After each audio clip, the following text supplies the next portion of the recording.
the outline of my talk is the first I will introduce the complex oxide, and then among the complex oxide, the wide bandgap oxide has shown a strong relationship with the deep ultraviolet detection function.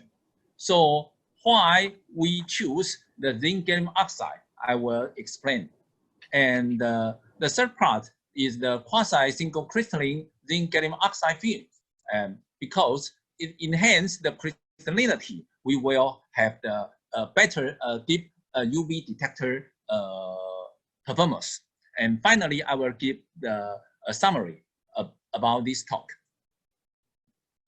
And what is the complex oxide? The complex oxide has several features containing two or more metal cations with metal complex crystal structures.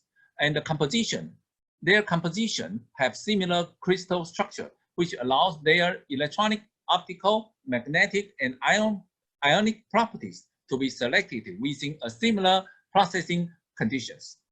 And the third is the multifunctional materials, including the optoelectric and the piezoelectric and ferroelectric or superconductive properties. So the AB2O4 is very a very functional oriented materials. So there are a lot of complex oxide potential application. For example, the solar cell, the UV photodetector, because of its wide bandgap, and also for the piezoelectric and also the ferroelectric, and recently some gas detection and can also be used the complex oxide. So as we have known, the ozone depletion is a very serious environmental issues. So once the ozone is depleted, then the deep ultraviolet light will penetrate and direct contact with the human beings. So the wavelengths from 100 to 280 nanometer will have high energy, and it is a most dangerous UV radiation. So there are a lot of deep ultraviolet detector application. For example, the missile tracking, and also the communication and medical checking, and biological and chemical analysis.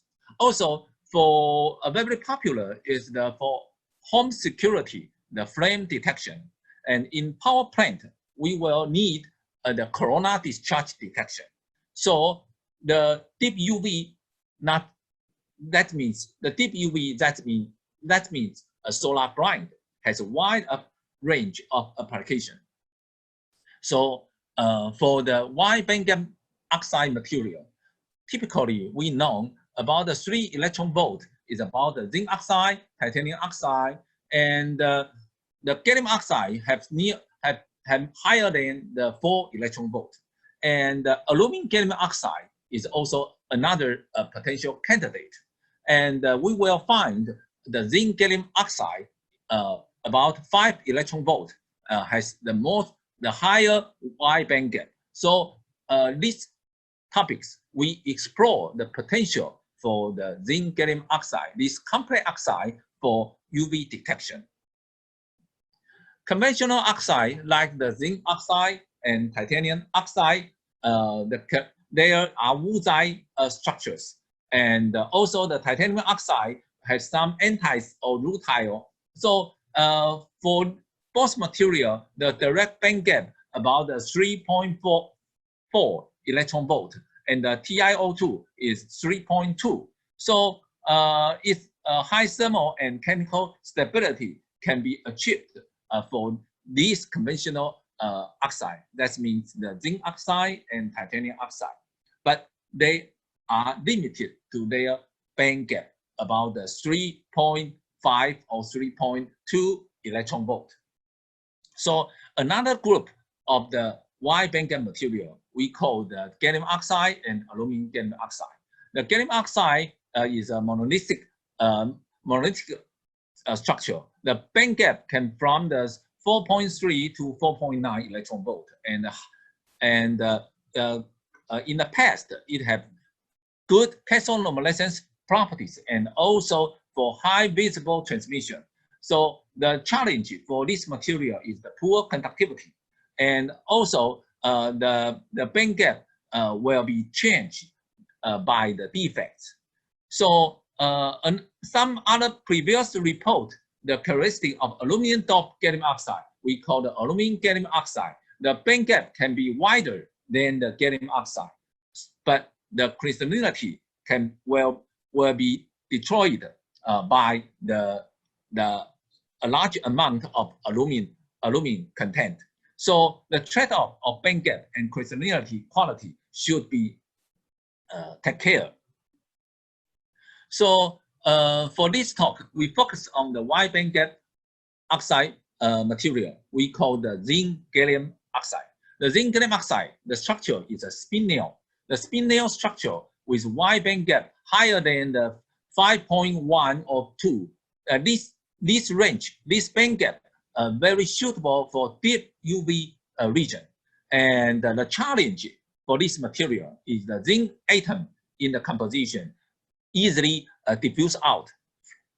And so if you want to have the composition, the stoichiometry should be very, very sensitive for the zinc composition. And also, if we want to have higher device quality, achieving single crystalline structure is very important. So we will call the new generation of complex oxide material, the ZnGa2O4 oxide has high potential in this area. So for these tables, we can find the solar blind UVC photosensor currently in the market, in the consumer market, the silicon carbide, aluminum gallium nitride, and also diamond. But we can find both of the, if we using the small bandgap material, then for the UVC, we need a filter. And for the gallium oxide, aluminum gallium oxide, and zinc gallium oxide, we can have the peak sensitivity in 240 nanometer. And we did not need the additional filter. So the responsibility can be higher than the others. So recently, the gallium oxide based material show a good response of deep UV photodetector. The peak sensitivity less than the 250 nanometer. So this table shows the commercial UVC photosensor, the silicon carbide and the aluminum gallium nitride. And the zinc gallium oxide is from my lab, the NCHU University. We have fabricated the zinc gallium oxide. And for this study, the responsivity can reach the 2.5 amp per watt, a peak wavelength about the 240 nanometer. So I will also introduce, we have prepared the beta phase, the gallium oxide photosensor. The photosensor can be achieved by the 800 degrees C RTA treated gallium oxide film, and his responsivity can reach the 0.55 amp per watt, and these films were fabricated by the sputtering. And the aluminum gallium oxide, we have used the pulse laser deposition, and we can achieve about the 0.5 amp per watt responsivity. So for these two materials, the responsivity is still not very high sufficient. So we find the zinc gallium oxide. Zinc gallium oxide will be the candidate. So this is the aluminum gallium oxide.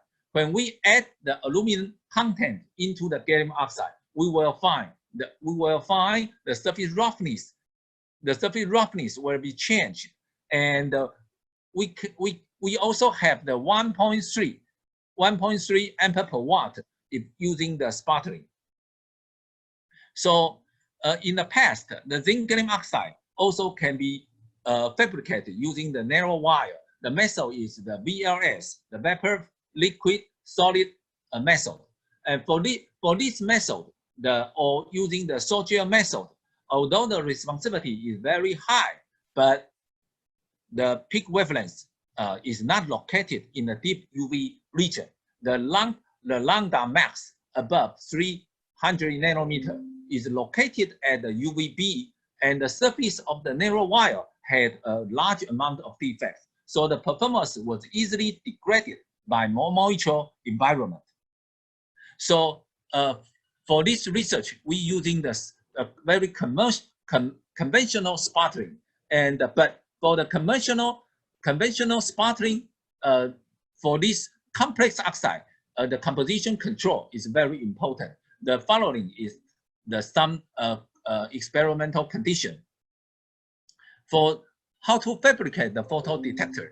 The photodetector, we using the metal semiconductor metal. This is the electron beam evaporator. The photodiode, we using the Schottky contact using the titanium and gold electrode. And this is the device structure for the photodetector MSM device performance will test. So from the experiment, we will find the substrate temperature on the structural and optoelectronic properties is very important.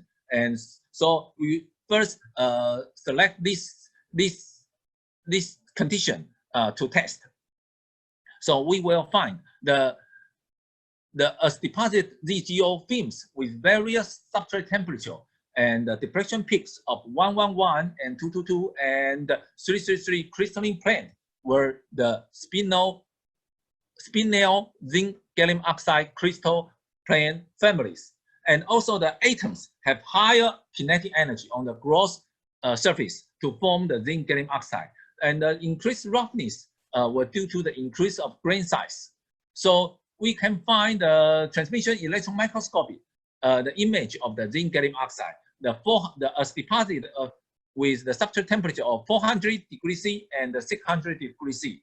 The TEM image of the ZGO films under the 400 degrees C exhibit the column grain. The column grain of near substrate, and we further increasing the substrate temperature. The column grain was grown to the top of the film, and we can find some gallium oxide crystal phase at very high temperature.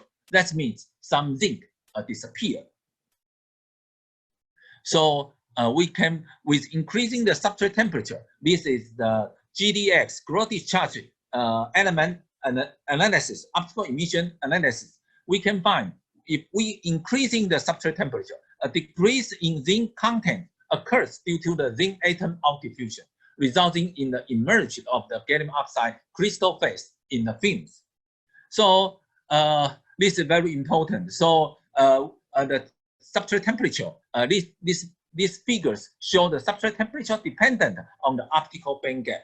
So increasing the substrate temperature from 400 to 900, the improved bandgap obviously was because due to the wide bandgap and formed in the zinc gallium oxide structure. And we can achieve about 4.9 electron volt. And the performance of the zinc gallium photosensor, we can find the highest responsivity almost about the 4.71 ampere per watt. It's not very good. So we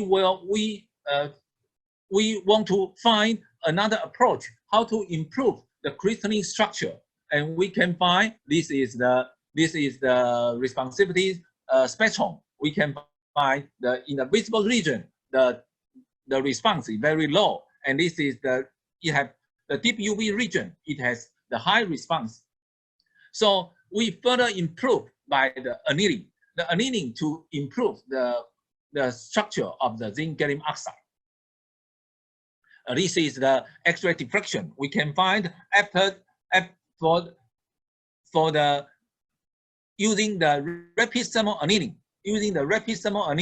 And the deposit is 400, and we increase. We will find the 700 degrees C can achieve the solid phase epitaxy, and we can find the the AFM analysis for this structure, the 500 annealed sample, it keeps the surface roughness reduced from 1.4 to 1.1, and the roughness has no significant change after RTA annealing, ranging from the 600 to 800.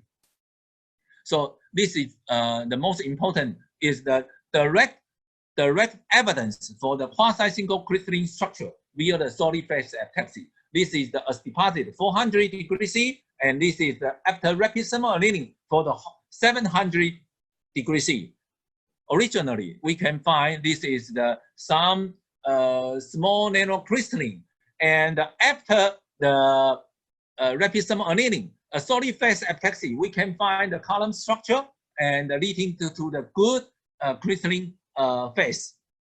So this is the 700 degrees C annealing, and this is the 900.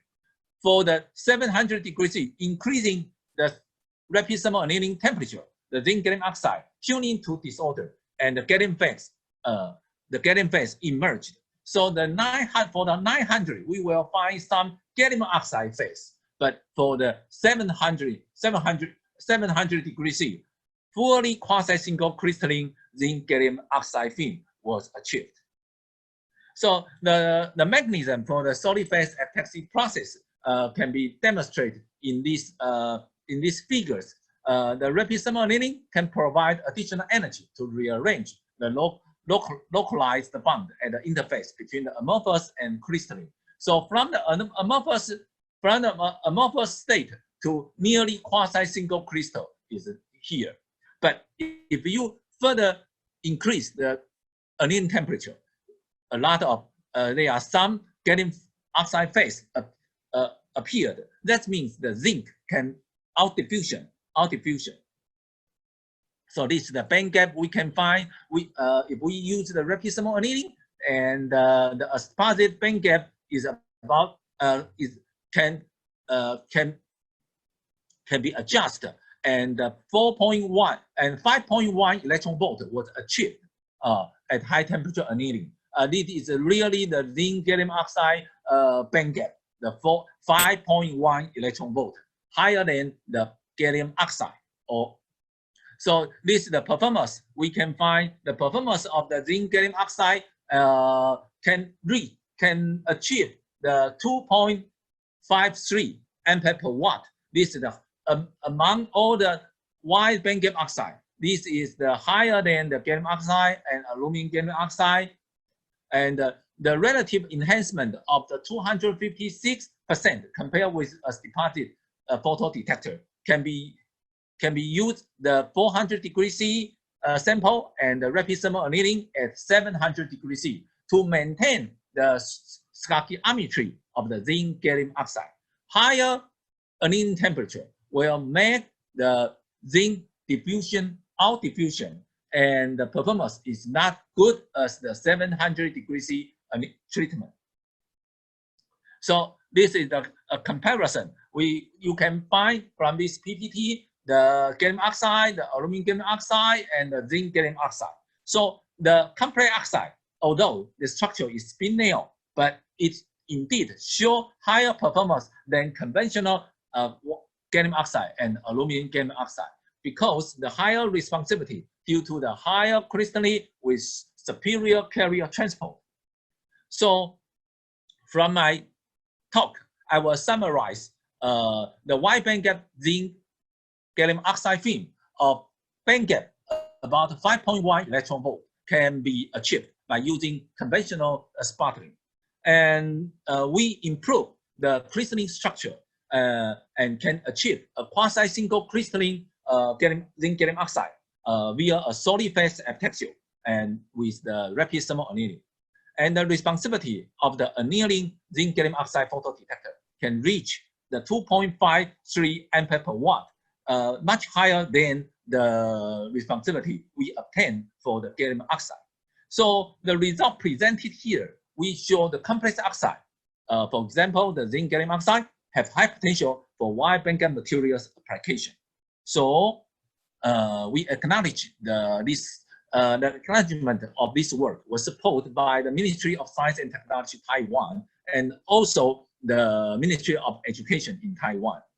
And we thank the Instrument Center for National Zhongxin University for supporting some smart device service. Thank you for your attention.